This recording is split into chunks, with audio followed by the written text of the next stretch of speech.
Saudara-saudara yang saya kasih dalam Tuhan Yesus, pagi hari ini saya ingin menyampaikan khotbah dan tema yang saya ambil dari 1 Tesalonika pasal 5. Temanya adalah Hari Tuhan datang seperti pencuri pada malam.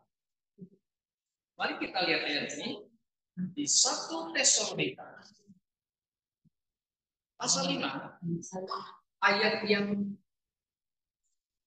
1 Tesalonika pasal 5 ayat yang ke-9. Saya hanya baca ayat 9 saja ya. Demikian bunyinya. Karena Allah tidak menetapkan kita ditimpa murka, tapi untuk beroleh keselamatan oleh Yesus Kristus Tuhan kita. Sebab, sekarang saya baca ya, untuk mati dan untuk supaya engkau tidak berjaga-jaga, engkau tidur, engkau bersama-sama dengan Dia. Oke, nah kita kembali ke ayat pertama. Oke, ayat 1 dan 2. Tetapi tentang zaman dan masa, saudara-saudara, tidak perlu dituliskan kepadamu, karena kamu sendiri tahu benar-benar bahwa hari Tuhan datang seperti pencuri pada malam. Sudah dapat? 1 Tesalonika pasal 5 ayat kedua, kita baca lagi. Karena kamu sendiri tahu benar-benar bahwa hari Tuhan datang seperti pencuri pada malam. Sekarang yang saya kasih dalam Tuhan Yesus. Yesus benar akan datang. Benar, kita percaya. Orang Kristen dimanapun, apakah dia Kristen yang lain atau bukan Bible believers, Roman Catholic, Reform, Protestan, semua tahu bahwa Yesus akan datang kembali. Nah, saudara,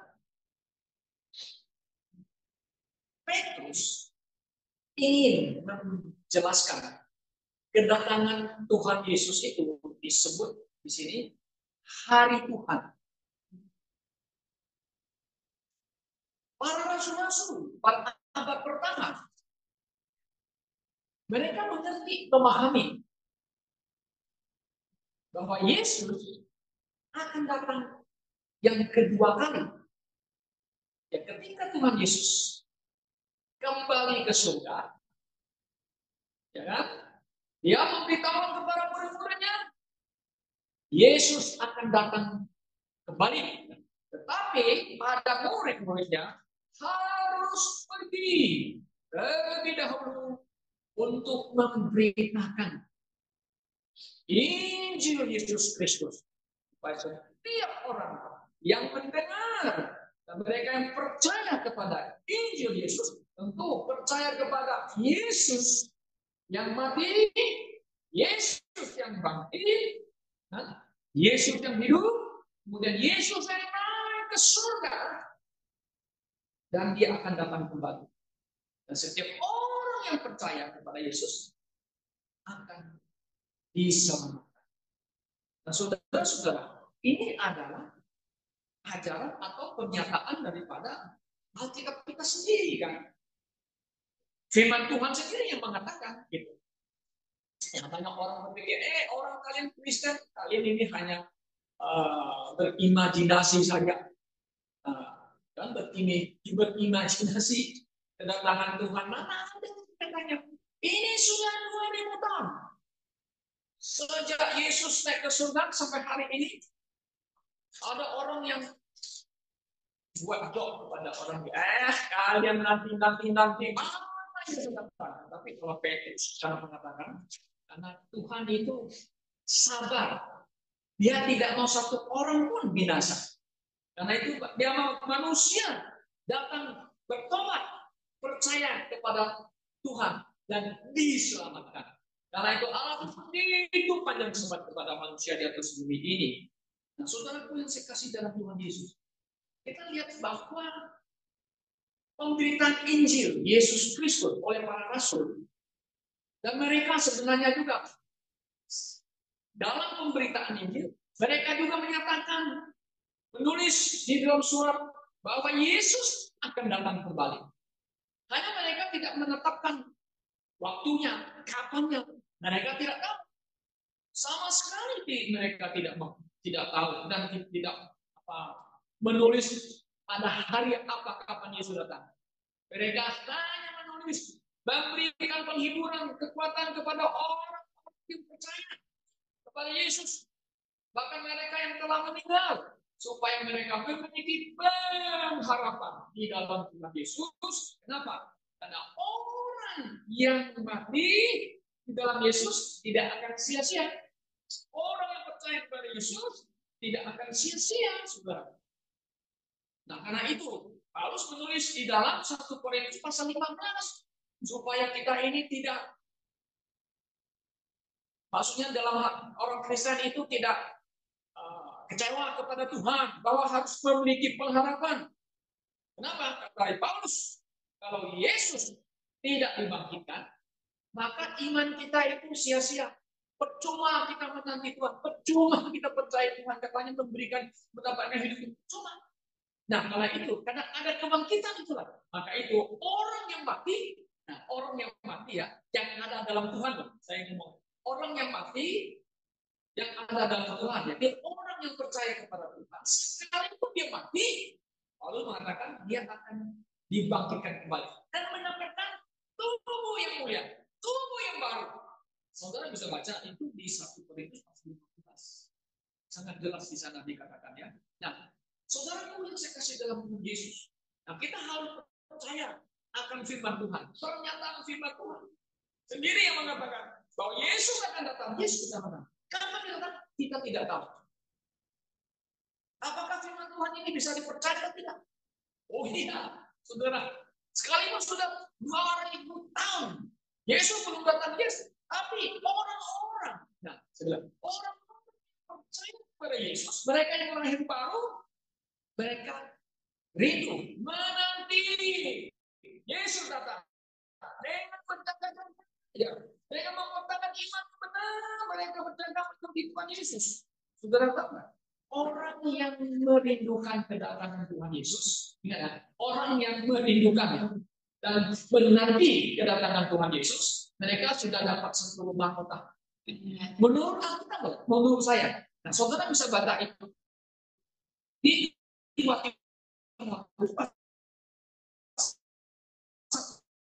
hanya menanti dan rindu Yesus datanglah. Yesus datanglah kan? Mereka yang rindu satu-satu mati, mati kan begitu. Yesus belum datang. Nah kita yang masih hidup di zaman ini, zaman modern ini, zaman yang berteknologi ini, apakah ada, apakah orang Kristen merindukan kedatangan Tuhan kan? Atau mereka hanya bilang Yesus, berarti saya Yesus, saya mau bekerja dulu Tuhan Yesus supaya saya sukses dulu, supaya saya mampu dulu, supaya saya mendapat kelimpahan dulu. Apakah itu yang Tuhan Yesus mau terhadap orang-orang Kristen di zaman ini? Banyak pendeta mengatakan Yesus, Yesus sukses. Mengingatkan orang Kristen, jangan engkau simpan hartamu di bumi ini kan? Yesus mengatakan, simpanlah hartamu di mana? Di surga. Bukan berarti jangan sampah sama saya. Kalau gitu katanya saya nggak usah kerja lagi. Kalau gitu saya nggak boleh cari harta lagi. Bukan. Anda boleh kerja, Anda boleh cari harta, boleh cari uang, boleh. Tidak apa-apa, boleh. Tidak masalah. Tapi masalahnya motivasi kita. Dan Allah sudah mengatakan akar segala kejahatan mencintai uang. Uang itu tidak jahat.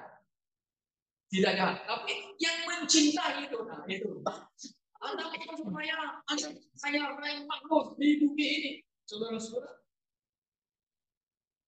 Supaya sukses. Ya, ada orang yang sukses. Tanpa Yesus percaya susah nggak? Ada banyak orang. Justru mereka yang lebih banyak. Tidak percaya Tuhan Yesus sukses. Coba ini di daratan Tiongkok ini. Oh, mereka luar biasa, sukses luar biasa. Tanpa Yesus, kenapa? Kerja keras, punya teknologi, punya skill, bisa sukses.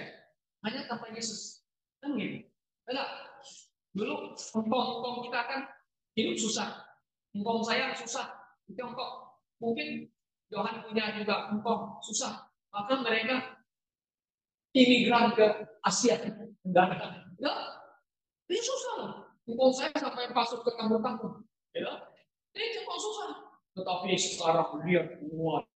Kemakmuran. Kenapa? Karena konsep orang Tionghoa itu selalu kita harus mendapatkan fok itu. Nah, itu selalu pakai huruf fok itu. Dan angka yang apa namanya itu karakter yang selalu membuat kita supaya kita prosperity, kita kaya raya. Tiongkok apakah itu yang Tuhan mau supaya kita mencari kekayaan? Firman Tuhan mengatakan uang itu bisa menjadi mama,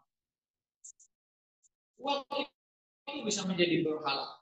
Tapi firman Tuhan mengatakan carilah dahulu kerajaan Allah dan kebenarannya, saudara. Ada mencari logis. Carilah kebenaran Tuhan, kebenaran Allah. Nah, saudara, kita sebagai orang percaya, orang Kristen, Alkitab dengan jelas mengatakan bahwa di mana Injil terus diberitakan, Injil diberitakan, dan para pemberita Injil, para pemberita firman juga harus mengingatkan dan mengingatkan pendengar orang Kristen bahwa hari Tuhan, kedatangan Tuhan Yesus, dia akan seperti pencuri pada malam hari. Maksudnya apa? Begitu. Ya. Apakah Yesus itu seperti pencuri? Bukan. Nah, sudah aja. Ini Paulus ini ingin menjelaskan kepada kita bahwa Yesus akan datang, yes. Tapi tidak ada seorang pun yang akan tahu harinya. Nah, saudara-saudara, dalam perjalanan kekristenan, Injil diberitakan, timbul bermacam-macam ajaran, penyesak gitu loh. Nah, sebagian orang Kristen sangat tertarik dengan eskatologi. Eskatologi itu artinya ajaran tentang hal-hal yang akan datang ya. Di mana mereka ingin belajar apa yang akan terjadi di hari-hari yang akan datang. Mereka baca kitab Wahyu, baca nubuat yang lama sudah digenapi tentang Israel, kembali ke Israel sudah kembali, tentang Yesus Kristus yang dibuat oleh ribuan tahun di PR digenapi. Oh, itu firman Tuhan. Nah, sekarang ini firman Tuhan mau meramalkan tentang kedatangan Yesus yang akan datang. Apa yang akan terjadi peristiwa Kristen? Muncul ajaran-ajaran menyesat juga di tengah-tengah gereja, menyesat orang Kristen. Nah, ada satu pendiri gereja Jehovah Witnesses, yaitu saksi Yehova. Oke, namanya Charles Russell, tahun 1887. Nah, dia sebenarnya tadinya dia itu anggota gereja Baptis. Kenapa? Karena dia belajar eskatologi, belajar apa kitab-kitab Wahyu dan sebagainya. Dia dapat semuanya inspirasi lah. Wah, dapat ide lah gitulah. Wah, dia punya penerjemahan benar gitulah. Lalu dia mengkalkulasi. Dia yakin Yesus mau datang. Dia coba meramal Yesus akan datang pada tahun 1914. Gerejanya berdiri 1887. Ya, selang beberapa tahun kemudian dia meramalkan Yesus akan datang 1914. Belum lahir kita ini. Papa saya belum lahir. Ya. Jadi gerejanya semua kumpul. Yesus mau datang katanya. Tapi nggak datang Yesus. Lalu dia bilang, waduh saya salah meramal kedatangan gue. Diubah lagi. Pada tahun 1918. Nah, tahun kemudian diubah lagi. Kemudian dia tunggu lagi nggak datang. Diganti lagi 1920. Diubah-ubah sampai kemudian pengikutnya itu 199. Dia nabi palsu. Nabi palsu yang meramalkan sesuatu tidak terjadi, itu nabi palsu. Nah, firman Tuhan, kalau nabi yang meramalkan firman Tuhan, nabi Tuhan yang meramalkan sesuatu sebelum itu terjadi, terjadi, nabinya Tuhan, nabi yang benci orang dia menampakkan diri ada.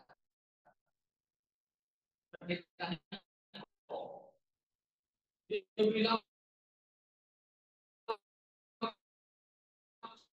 Injil akan selesai, dunia akan kiamat. Pada tahun berapa?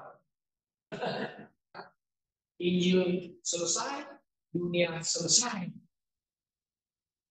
Ini berani benar ya. Dia belum buat bahwa akan selesai gitu. Saudaraku, Alkitab firman Tuhan mengatakan bahwa Yesus sendiri juga mengatakan di Matius 24 yang dengan jelas mengatakannya. Tapi tentang hari dan saat ini, saat itu tidak ada orang yang tahu, kata Tuhan Yesus. Tidak juga para malaikat di surga, hanya Bapakku saja. Ini terjemahan King James. Kalau terjemahan lain, ada lagi tambahannya, anak juga tidak tahu. Ini jadi problem. Oke, saudara buat catatannya di terjemahan TB lain. Ini tidak ada namanya tambahan bahwa anak juga tidak tahu. Hanya menulis malaikat. Dan sangat jelas. Tidak ada seorang pun yang bisa menetapkan hari, tanggal, tahun kapan Tuhan Yesus akan datang. Ya, tidak tahu saudara-saudara. Nah, saudaraku yang saya kasih dalam Tuhan Yesus, ya. Nah, kita lihat bahwa hari Tuhan datang seperti pencuri pada malam, kata Rasul Petrus. Artinya apa, saudara-saudara? Ya, artinya akan terjadi di mana satu hari ini tak ada orang yang tahu, ya kan? Kita sebagai orang-orang percaya pun tidak tahu, ya kan? Tapi Yesus akan datang tanpa memberitahu kepada saudara dan saya. Maka itu seperti pencuri. Kalau pencuri yang mencuri barang, kan dia nggak bilang, Pak Asun, nanti malam aku datang ke rumahmu, aku mau ambil barangmu. Ada nggak pencuri datang? Tapi kehilangan motor kan? Asun kan kehilangan motor. Betul nggak? Ada pencuri datang ke rumah.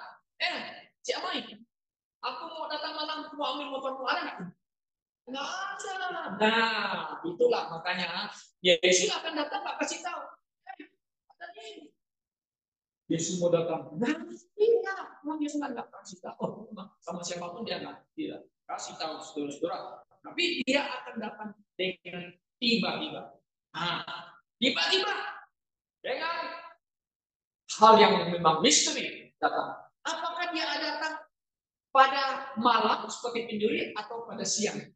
Nah, banyak juga berdebat. Oh, pasti malam Pak, waktu kita tidur. Oh tidak juga. Kalau saudara baca gitu, waktu kita tidur, kita tidur, kita kerja, Yesus bisa datang. Kapan saja? Kapan saja? Dia akan datang. Ya? Bisa siang? Bisa. Bisa malam? Bisa. Bisa tengah malam? Bisa. Bisa tengah hari? Bisa. Bisa terjadi. Hanya kita tidak tahu. Ingat, kalau ada orang yang tahu, Anda sudah tahu, dia adalah penipu. Dia adalah nabi palsu yang menipu. Oh, kamu harus jual barangmu, kamu harus kasih ke gereja, karena Tuhan Yesus mendatang. Ini penipu. Nah, ada itu pendeta yang menipu itu. Tapi sudah datang. Kenapa kamu sekolah ke Amerika? Uang datang, ayo kasih kesukaan kepada gereja supaya gereja bisa mengizinkan kita. Uangnya diambil oleh pendetanya. Nah, Anda mau dibohong? Tidak mau, saudaraku. Ya. Nah, saudaraku yang saya kasih dalam Tuhan Yesus, kita lihat hari kedatangan Tuhan Yesus itu tidak tahu. Nah, begini ya.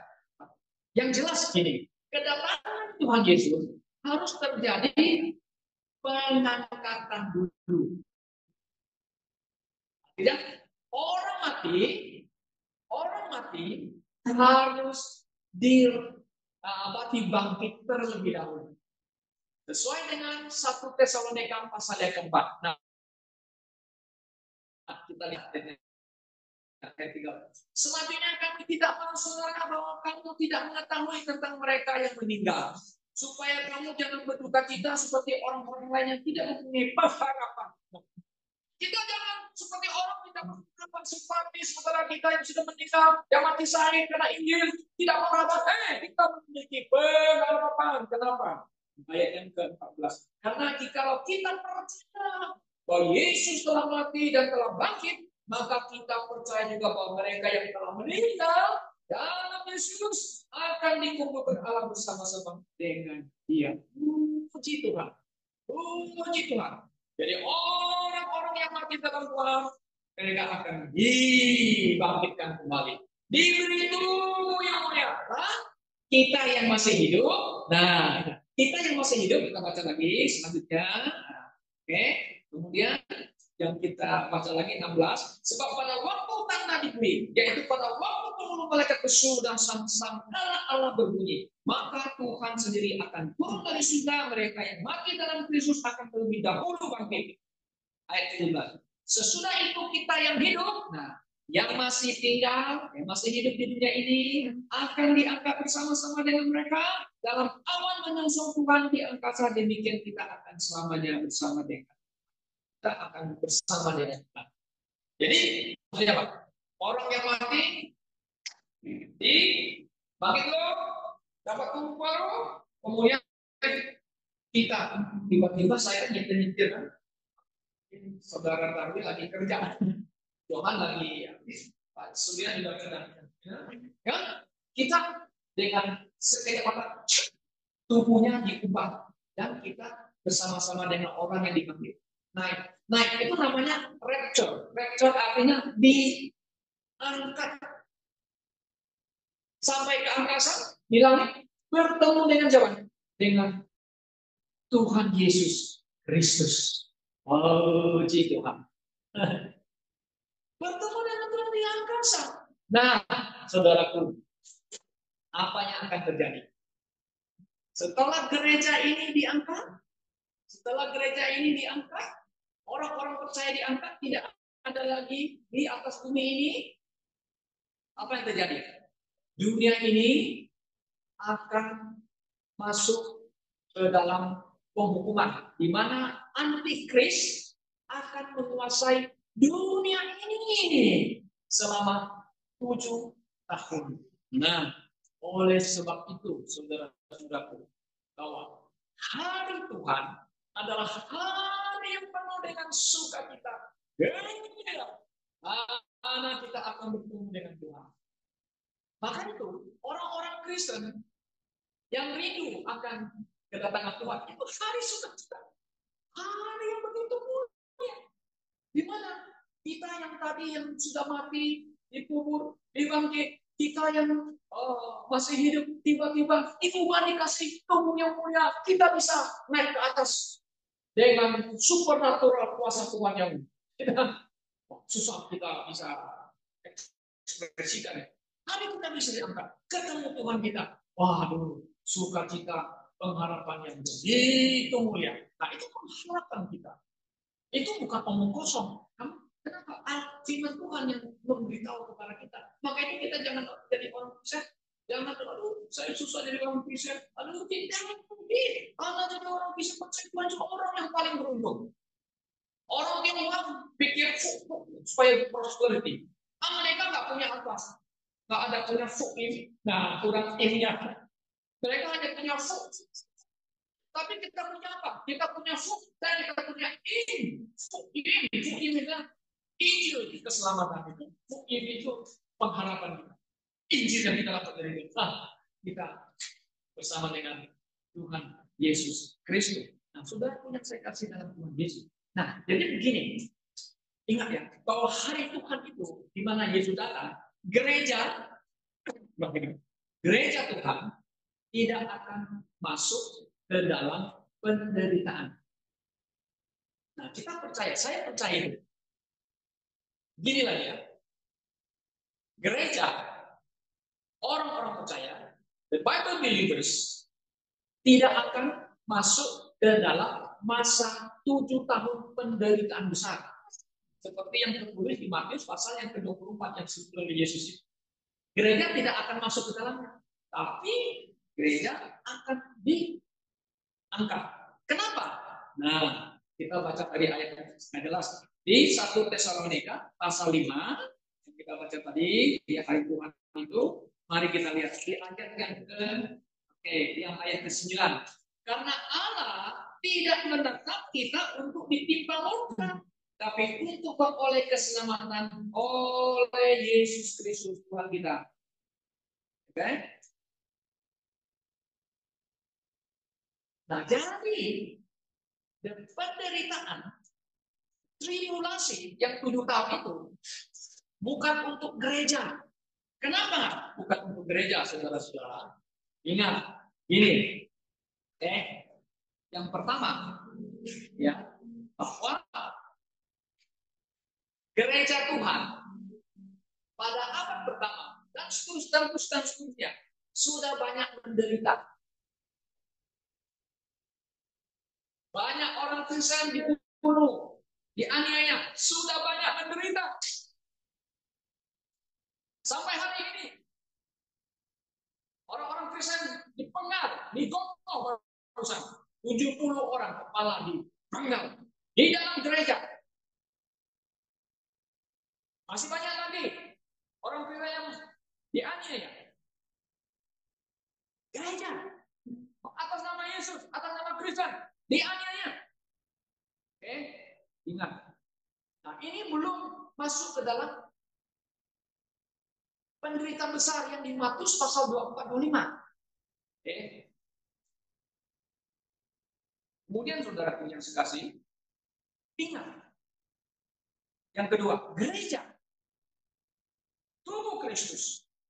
Orang percaya bukan pengganti orang Israel. Displacement theology. Bukan.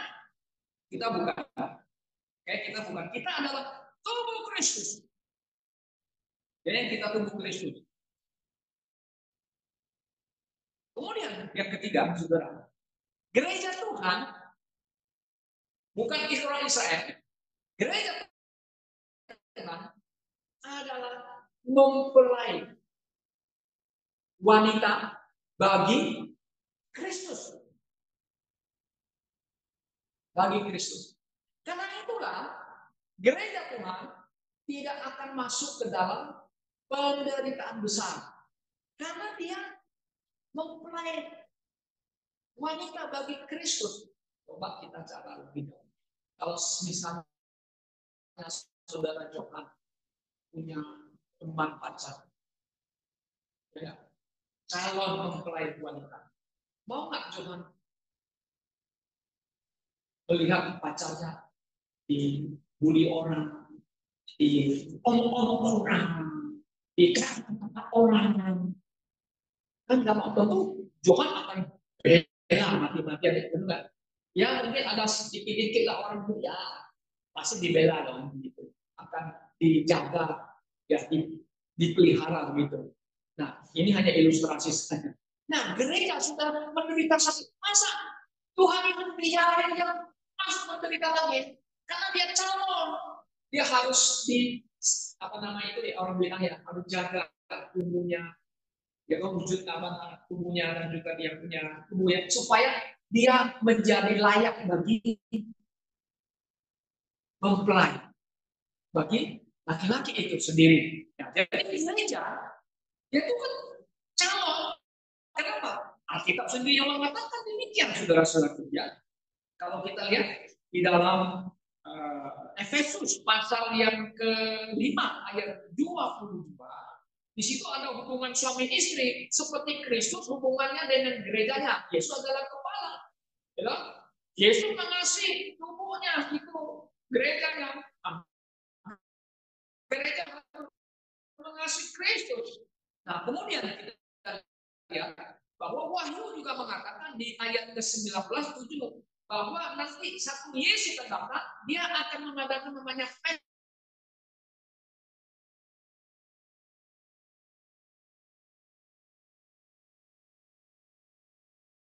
kemudian kalau kita lihat lagi, ya kan, Di 2 Korintus pasal 11 ayat 2, Paulus mengatakan, sebab aku cemburu kepada kamu dengan cemburu ilahi, karena aku telah mempertunangkan kamu kepada satu-satu laki-laki untuk membawa kamu sebagai perawan suci kepada Kristus. Siapa yang dilihat sini? Gereja, orang Kristen sudah dipertunangkan kepada Kristus. Maka itu gereja harus menjaga kesuciannya. Maka dalam doktrin, dalam kehidupan kita, supaya kita ini jadi gereja yang layak kepada Kristus. Ya? Kita tidak akan masuk ke dalam penderitaan hari Tuhan. Penderitaan. Nah, saudaraku yang saya kasih dalam Tuhan Yesus. Ya. Dan yang berikutnya, saudara dan saya, kita adalah milik kepunyaan Tuhan. Telah ditebus oleh darah Yesus Kristus. Maka itu, saudara, pada hari kedatangan Tuhan yang akan datang, seperti pencuri, Yesus akan mengambil, bukan mencuri. Nah, ini sekarang di orang persekan. Kenapa kamu mencuri barang saya? Maaf Pak, saya tidak mencuri Pak. Dia bilang, saya mengambil. Saudara ngerti nggak? Ada yang pakai istilah bahasa kan? Bilang, kenapa kamu mencuri? Saya tidak mencuri Pak. Saya hanya pinjam. Padahal dia ambil kan? Bukan barang miliknya, dia ambil. Dibilanglah, pinjamlah. Kemudian dibilang, aku hanya pakailah. Nah, saudaraku, Yesus akan datang. Dia akan mengambil miliknya. Kenapa? Karena saudara dan saya, kalau kita yang telah percaya, telah diselamatkan dan ditebus oleh darah Yesus Kristus, saudara dan saya adalah milik Kristus. Jika Yesus Kristus datang pada harinya Tuhan, dia akan ambil miliknya. Ambil miliknya yang mana dulu? Mereka yang mati di dalam Tuhan dulu, yang dikubur, diangkat, atau di-rapture, atau dibangkitkan, kan? Kemudian kita miliknya yang masih hidup, ya, masih di bumi ini, kita juga akan diambil. Ada bahasa yang benar. Kita dijemput, oke, nama kita diambil dan bertemu dengan Tuhan Yesus. Maka kita tidak akan masuk ke dalam the Great Tribulations. Seperti yang ditulis di dalam kitab Wahyu pasal 6 dan seterusnya.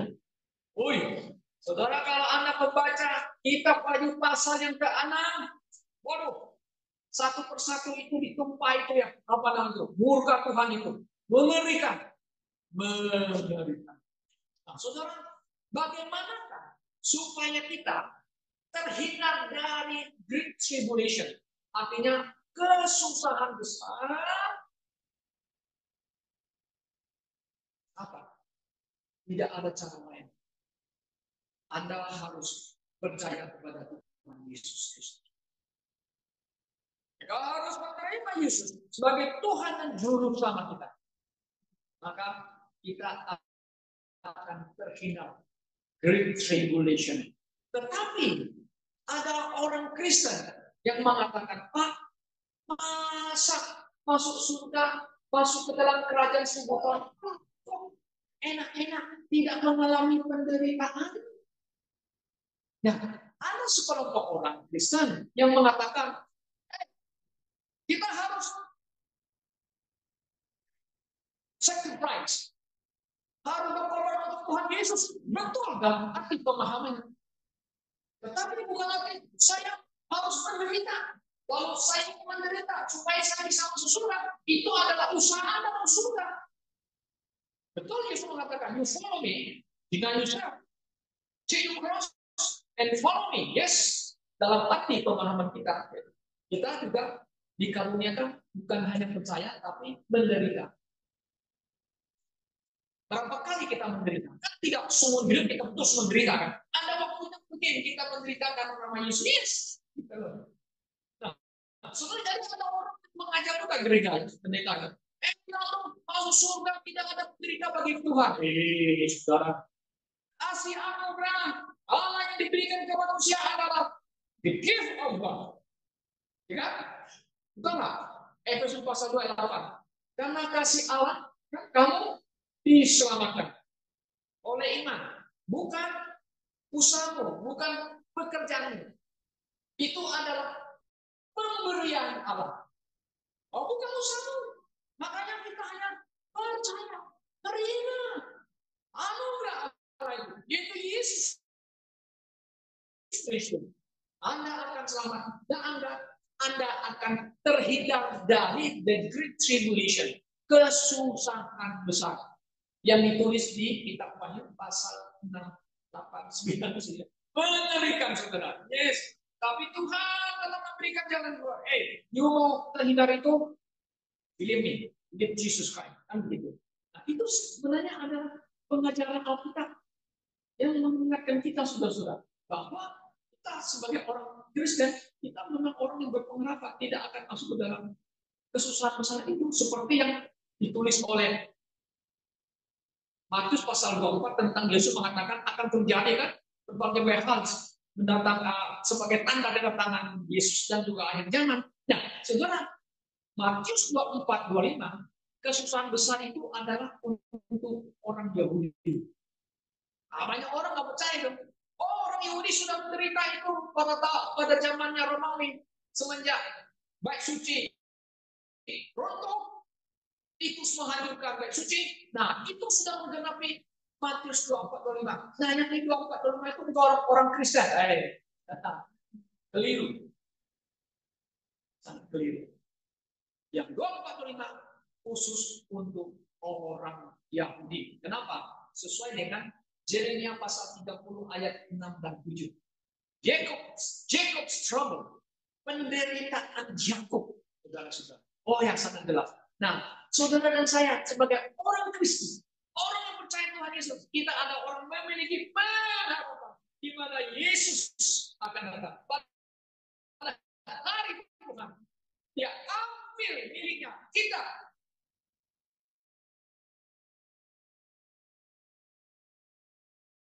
Dan di zaman antikris, kalau Anda menolak Yesus, jika Anda tidak dilantikkan kembali, nggak semuanya dipercaya Tuhan, Anda akan tinggal. Jika hari Tuhan datang, tiba-tiba terjadi rapture, maka itu banyak orang Kristen KTP akan masuk ke dalam penderitaan besar. Setelah mereka berada di dalam cengkeraman antikris, dunia ini diakuasai oleh antikris, maka Anda harus ikut sistem antikris. Maka Anda harus pakai 666 itu. 666 itu ada sistemnya antikris. You nggak bisa coba, you nggak bisa buat apa-apa. Lalu tiba-tiba Anda suka, aduh, kenapa begitu saya nggak sungguh-sungguhnya? Saya ambil dari orang Kristen saya. Sekarang dia ada di dalam itu. Waduh, sesuai dengan Alkitab. You pakai 66 sistem antikris, Anda akan hilang. Akhirnya dia, mungkin kita Tuhan bagi kesempatan bagi dia. Ya, mungkin ada sadar diri. Waduh, gimana? Akhirnya dia tetap bertanggung. Saya tidak mau ikut sistem antikris. Akhirnya apa? Penggal. Engkau dihukum mati. Makanya engkau mati masuk surga harus membayar harga. Nah, sekarang baru membayar harga di dalam tribulasi. Nah, kita sekarang di zaman anugerah ini, kita tidak buat apa-apa mendapatkan anugerah itu, keselamatan itu. Anda dan saya hanya percaya saja. Yesus Kristus adalah Juru Selamat. Saudaraku yang saya kasih dalam Tuhan Yesus, hari Tuhan akan datang seperti penyuh. Tidak ada orang yang tahu. Tidak ada orang yang bisa memprediksikan kapan itu akan terjadi. Saudara, hari itu akan terjadi. Karena itulah Petrus mengingatkan orang Kristen supaya kita ini hidup seperti anak-anak terang. Nah, kalau saudara membaca lagi di ayat yang di pasal yang kelima Tesalonika ini, ayat 5 ini mengatakan, karena kamu semua adalah anak-anak terang, anak-anak siang, kita bukan anak yang lama. Ini adalah tanggung jawab kita sebagai kita menjadi orang-orang yang bersaksi ya, menjadi orang-orang yang mempunyai kesaksian hidup. Oke, ayat 6 mengatakan, sebab itu baiklah jangan kita tidur seperti orang-orang lain, tapi berjaga-jaga dan sadar. Orang Kristen harus selalu waspada, sadar ya, jaga.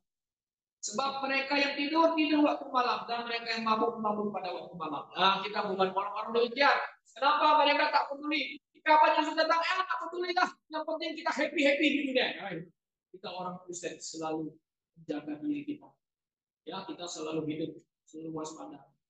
Kita selalu berdoa. Ya, kita datang di kebaktian, kita ikut pelajaran online dan sebagainya. Kita mau mempersiapkan diri untuk menanti kedatangan Yesus Kristus yang kedua kali. Kita tidak mau, dan kita orang yang sudah tidak akan ditimpa ya oleh muka Allah yang besar itu dan yang saya kasih dalam Tuhan. Tapi kita sebagai orang Kristen, orang yang telah dilahirkan kembali, orang yang telah diselamatkan, kita punya tanggung jawab sebagai orang Kristen selalu mengingatkan dan saling mengingatkan satu dengan yang lain supaya kita boleh menjadi orang Kristen yang beriman kepada Tuhan dan berdiri teguh dalam kebenaran di akhir zaman ini supaya kita tidak mudah disesatkan oleh pengajaran-pengajaran yang unsound doktrin yang tak sehat di zaman ini. Kiranya Tuhan menolong kita. Kiranya Tuhan memberkati gereja kita. Mari kita berdoa.